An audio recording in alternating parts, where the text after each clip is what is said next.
Ô Mauro, só para continuar esse debate aqui, já eu vou jogar também pro Bruno, pro Piperno. Eu acho que o Flamengo ontem criou chances bem mais claras que contra o Peñarol, tá? Minha opinião, por isso que eu gostei. E aí o outro debate é que eu sei que eu posso te irritar um pouco, mas aí eu sei que eu te irrito sempre. E a questão é a seguinte, eu concordo com você muito quando se critica o Gabigol, e eu mesmo comecei a criticar muito, porque o Gabigol não jogava nada há 2 anos. Ontem, diferente de você, eu já achei que ele jogou um pouquinho melhor. Eu achei que ele se movimentou melhor, eu achei que o gol de letra, realmente, esse você falou, ia ser um golaço.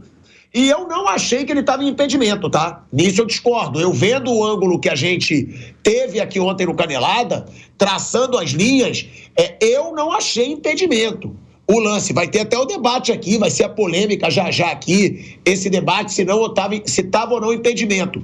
Mas tirando a atuação de ontem, que eu achei que foi melhor do que a média dele nas últimas. Tirando isso, eu sei que o Gabigol, ele nem deve pensar que ele pode ser titular do Pedro. Que, como você falou, não tem como. Não tinha uma época que eu defendia isso, eu falei, não dá. Eu cheguei a falar que os dois, numa má fase lá no estadual, eu arriscaria mais o Gabigol.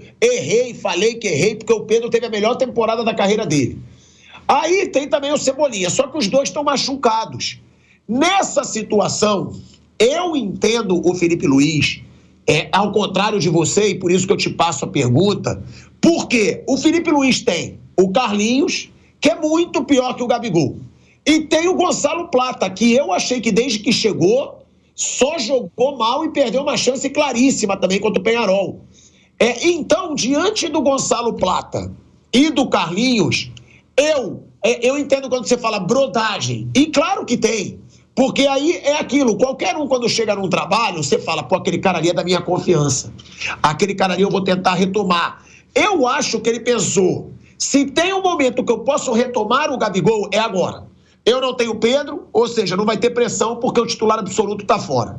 Eu não tenho o Cebolinha, que hoje é muito mais jogador que o Gabigol. Eu não tenho o Luiz Araújo, que hoje é muito mais jogador que o Gabigol. Então, se for para retomar alguma coisa, eu vou tirar o Carlinhos e o Gonçalo Plata, que são 2 caras que estão muito abaixo do Gabigol. Então, por isso, eu entendi o Felipe Luiz colocar o Gabigol. Cara, é a minha tentativa.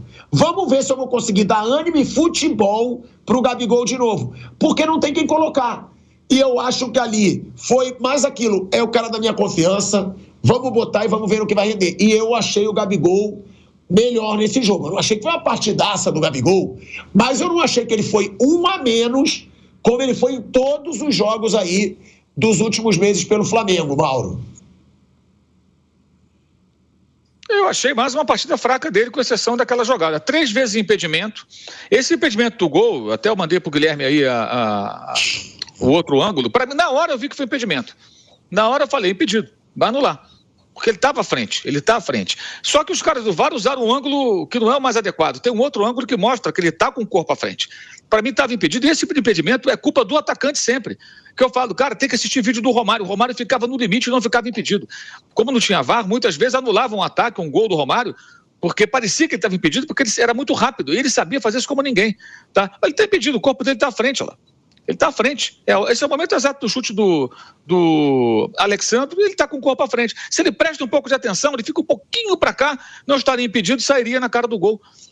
E teria rapidez ali para fazer o gol, que a bola passa, né? Passa e se oferece para ele. Para mim está impedido. O pênalti eu acho que dá para discutir. Agora, Mauro, mas tem um outro ângulo, hein? Eu acho que se a gente mostrar esse ângulo, tem que mostrar o outro, Guilherme.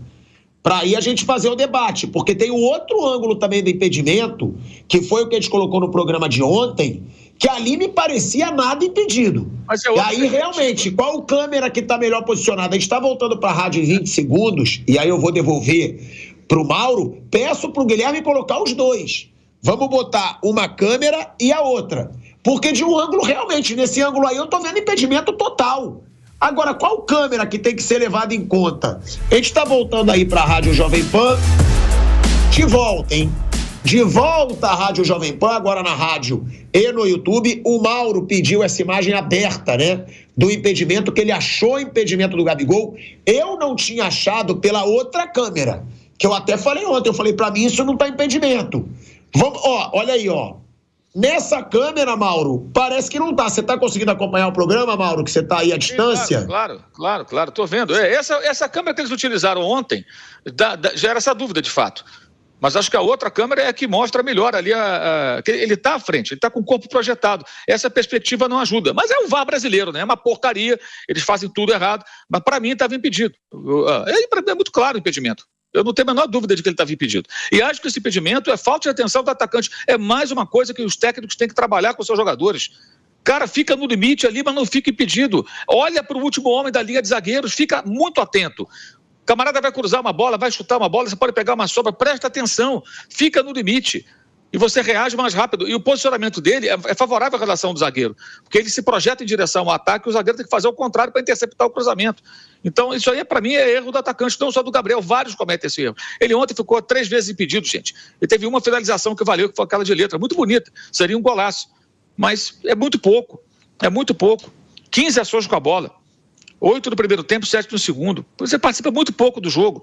Agora, tem uma boa vontade muito grande, que as pessoas querem ver que ele volte a jogar, que ele volte a jogar bem, mas, infelizmente, ontem, para mim, foi mais uma atuação pálida. Admito que ele não tem muitas opções, teria que improvisar um outro jogador, o Bruno Henrique centroavante não é o caso, mas acho que seria melhor jogar com 2 caras abertos e o Arrascaeta atuando como falso 9. Acho que teria sido mais interessante. Um time mais agudo, talvez o Plata de um lado, e onde o Tite não o escalava, não sei porquê também, o Plata é ponta direita, o Tite colocou no meio, colocou na ponta esquerda, colocou um monte de lugar, menos a posição dele.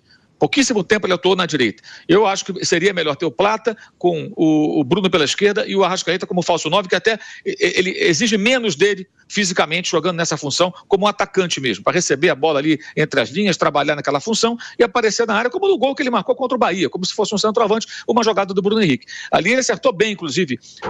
Acho até que ficou muito preso o Bruno, pode sair um pouco como na jogada da cabeçada no segundo tempo, aparecer na área. Mas o Bruno em cima do Fagner foi um acerto do Felipe Luiz. O Fagner ontem sofreu no primeiro tempo. Aliás, se não fosse um jogador, talvez, muito importante na história recente do Corinthians, o Ramon talvez tirasse ele com 15, 20 minutos, porque foi um passeio ali. O Fagner foi atropelado pelo Bruno Henrique, que fez, acho que, um jogo até bem razoável dentro daquilo que ele tem oferecido nos últimos jogos. Bom, tem essa situação aí, Flávio, e aí eu te pergunto, né? A gente estava olhando ontem esse lance do impedimento, o Mauro achou impedimento. Eu, pela câmera ali, que tá do outro ângulo, eu não achei impedimento. Aí a gente fica a pergunta, qual câmera que a gente tem que levar em conta? Porque a câmera que foi levada em conta foi aquela que parecia que estava em posição legal, porque é onde eles traçaram, né? A linha vermelha. Só que eu concordo com o Mauro, não dá para você cravar de jeito nenhum, porque a edição do VAR é péssima, a câmera é péssima. O que a gente tem que levar em conta, Flávio? E você, marcaria ou não impedimento? No programa, por enquanto, tá 1-1. Eu não marcaria, o Mauro marcaria. Você levaria em consideração qual câmera e qual que tem que ser levada pelo VAR e se dá para concretizar ali uma opinião? É uma coisa assim que a gente precisa enaltecer, é a homenagem que o VAR faz para as pernas do Garrincha, né? Toda vez que eles traçam as linhas, eles fazem umas linhas que lembram muito as pernas do Garrincha. Então, é muito bonito, né? Uma lembrança do Garrincha, que era o deus das pernas tortas. Então, as linhas do VAR, elas são assim, ó. Tem uma homenagem para o Garrincha, eu imagino que seja. Então, tem umas linhazinhas pontilhadas, agora você não entende nada. Minha visão. Quando eu vi o lance pela TV, aqui durante a transmissão, até antes de ir pro VAR, eu falo, olha, para mim a posição é irregular. Para mim era irregular. Quando apareceu essa imagem que você acabou de mostrar novamente aí, por essa imagem, é claro que ele está numa condição normal.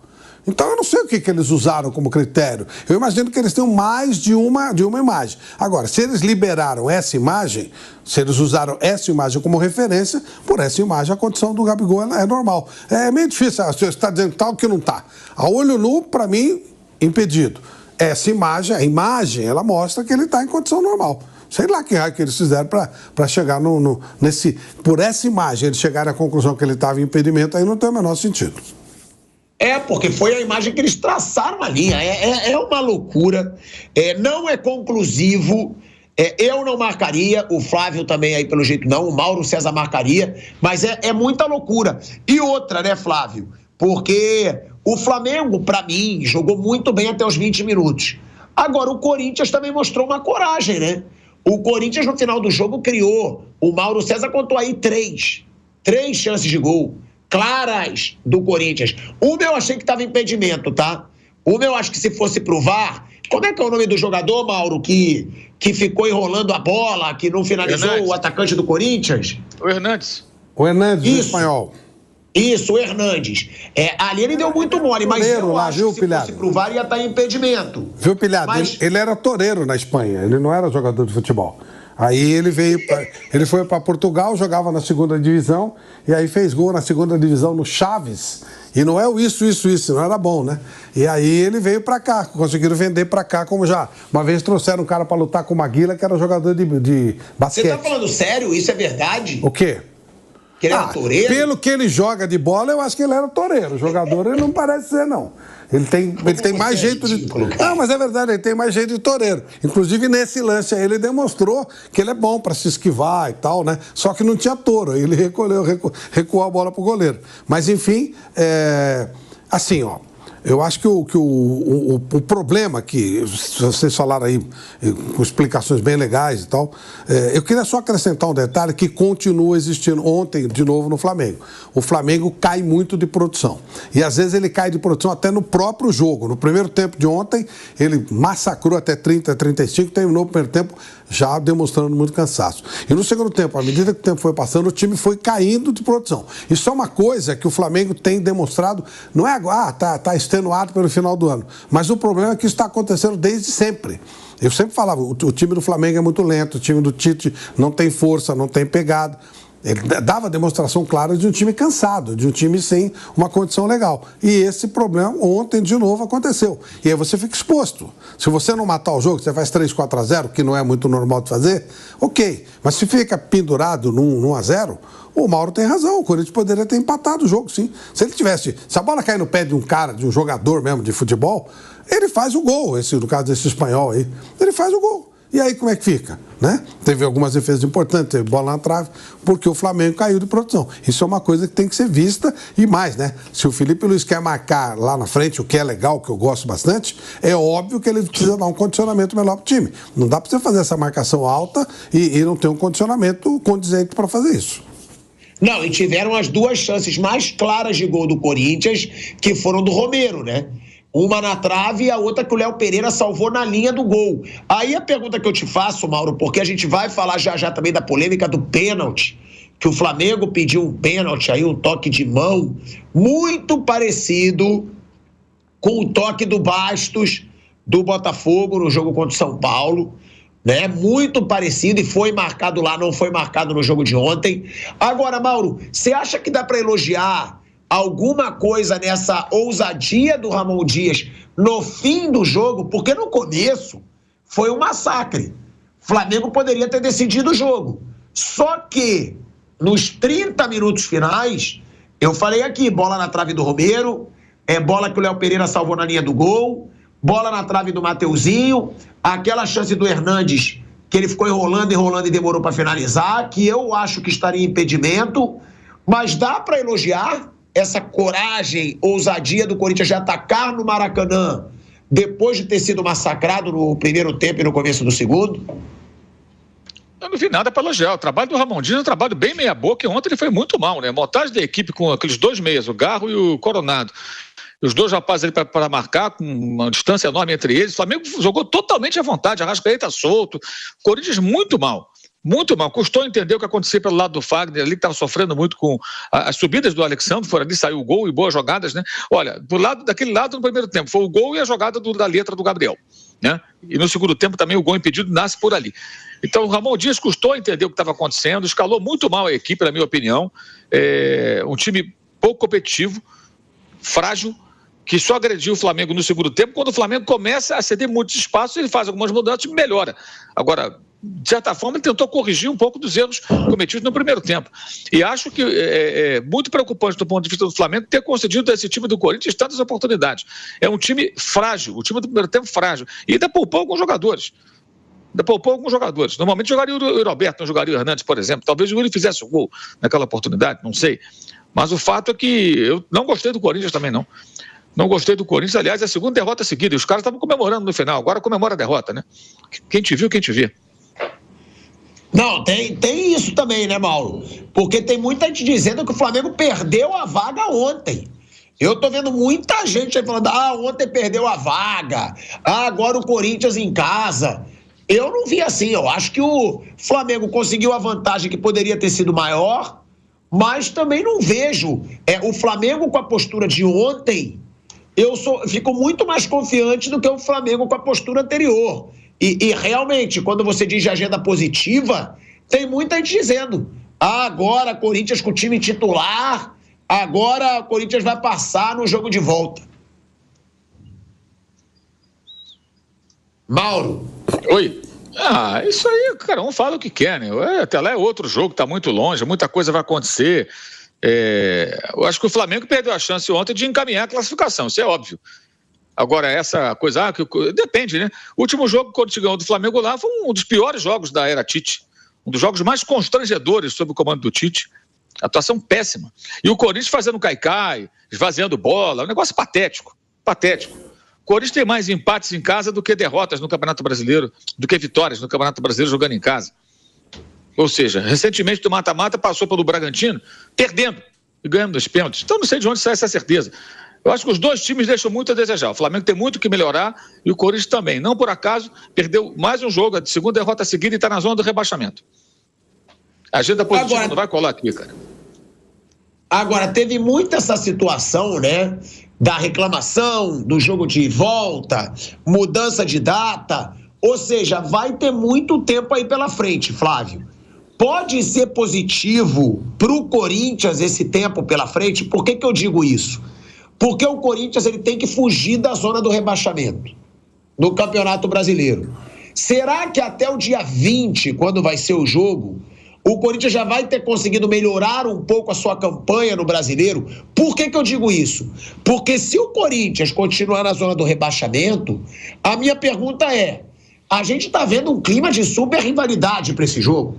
A gente está vendo o Corinthians revoltado que mudou data. A gente está vendo o Corinthians dizendo vamos voltar para reverter no jogo de volta. O filho do Ramon Dias, o Emiliano Dias, falou na coletiva de ontem, podemos muito bem reverter, porque a gente ganhou do Flamengo agora há pouco, em casa pelo Campeonato Brasileiro. Só que o Corinthians também tem a preocupação com a zona do rebaixamento. Isso pode atrapalhar o Corinthians no Brasileiro, Flávio, ou não? Ou você acha que até o dia 20 pode ser que o Corinthians, com os reforços, com a melhora no rendimento em alguns dos últimos jogos, já pode estar até fora da zona?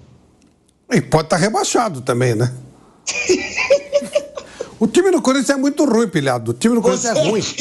Com reforço, sem reforço, o time do Corinthians é ruim pra danar. O time do Corinthians é um time de segunda divisão. Ele tem. Então, eu já falei, aqui no Campeonato Brasileiro, os caras falam do nível do Campeonato Brasileiro, tem 10 times com nível de segunda divisão. O Corinthians é um deles. 6 vão sobrar, infelizmente, e 4 vão cair. Se fosse nota de corte, igual em vestibular, caiu 10, 11, 12, por aí, e o Corinthians seguramente seria um deles. Ele pode escapar, mas eu acho assim, o Corinthians vai lutar até o fim para tentar escapar. Pode ser que escape, pode ser que não escape. Eu não tenho nenhum tipo de assim, o Corinthians vai melhorar. Os reforços tá, o Depay tá gordo, ele continua gordo, né? Não sei o que vai acontecer dali para frente. Ontem, como disse o Mauro, foi uma atuação do Corinthians patética. O Ramon Dias fez uma escalação que, um negócio assim, ele praticamente entregou o meio-campo para o time do Flamengo. Um negócio absolutamente patético. Eu não vejo nada. O Corinthians tem conseguido alguns resultados e tal. É surpreendente que ele chegue nessa fase da Copa do Brasil, pelo time que tem, mas a realidade do Corinthians é mais brigar pela segunda divisão. Duvido que no dia 20 ele esteja livre do rebaixamento. Ele pode estar mais afundado.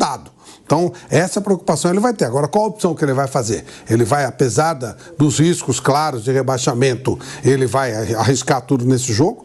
Ou ele vai tomar um certo cuidado e ver que a prioridade do time é não cair? Porque, realmente, o Corinthians, se você olhar, a maior parte do tempo ele teve entre os 4 últimos. Ele não demonstra nada, ele continua lá. Hoje o Criciúma joga. Se o Criciúma ganhar, ele vai abrir 5 ou 6 do time do Corinthians. Então... velho, o Fluminense joga também. Se o Fluminense ganhar hoje também de novo, os times vão escapando, vão subindo e o Corinthians vai ficando lá atrás. Então acho que o nível do Corinthians não permite achar que ele estará numa situação confortável no dia 20. Pelo contrário, talvez esteja até numa situação mais incômoda. Bom, vamos lá. Eu vou discordar um pouco de você e eu tenho certeza que o Mauro concorda com você. Então eu vou trazer o debate. Mas vocês não acham que o Corinthians melhorou um pouco? Eu não digo desse último jogo, não. Eu não digo desse último jogo contra o Flamengo, que eu também achei um massacre. Mas eu digo, dos últimos jogos, Flamengo e Itaquera. Juventude em Itaquera, quando virou na Copa do Brasil. Os 2 jogos contra o Fortaleza, que, cara, foram 2 jogos muito bons. E o segundo tempo contra o Botafogo. Também teve contra o São Paulo, que aí não dá nem para tomar como parâmetro, porque teve 2 jogadores a menos. Foi uma situação bizarra que o Fagner conseguiu dar um pênalti e ser expulso no mesmo lance para o São Paulo. Vocês não acham que dá um pouquinho mais de esperança para o torcedor corintiano, não? Porque eu, por exemplo, eu considerava o Corinthians praticamente rebaixado. Depois dessa melhora que deu e da chegada dos reforços, o Carrilho, que até tá melhor do que o Depay por enquanto, o Depay, vocês não acham que dá para o torcedor ficar um pouco mais esperançoso, não? Que eu acho, depois dessas últimas atuações que eu falei. Mauro. Não, contratou muitos jogadores, então tem a obrigação de jogar um pouco mais, né, de melhorar seu rendimento. Vai jogar agora em casa contra o Internacional, que tem 5 vitórias e 1 empate nos 6 últimos jogos, e está brigando fortemente aí para chegar na Libertadores. Jogo bem difícil esse contra o Inter, né? Inter que ganhou de São Paulo recentemente, São Paulo reserva, é verdade, mas ganhou no Morumbi, né? E depois pegou o Atlético Paranaense. Esse está em crise, com um técnico novo, né, perdeu domingo para o Flamengo, foi eliminado uma goleada para o Racing na Copa Sul-Americana, também vai ser em Itaquera. E é um time que tem que pontuar porque está se aproximando também do rebaixamento. É quase uma briga direta, né? Será se o Atlético até lá continuar nessa situação? Esses 2 jogos são muito importantes. Se o Corinthians não conseguir pontuar ou fizer poucos pontos, tipo 2 empates nesses 2 jogos, ele corre o risco de continuar enterrado na zona do rebaixamento quando chegar o jogo contra o Flamengo. Então, isso que o Flávio falou é muito relevante. A situação pode, a não ser que ele vença os 2. A situação poderá ser ainda muito preocupante quando chegar o dia do jogo de volta. Esse é um ponto muito claro. E acho que esse desempenho do time que consegue chegar à semifinal da Copa do Brasil, ainda também na Sul-Americana, gera uma ilusão com relação à realidade do time no brasileiro, que ainda é muito preocupante.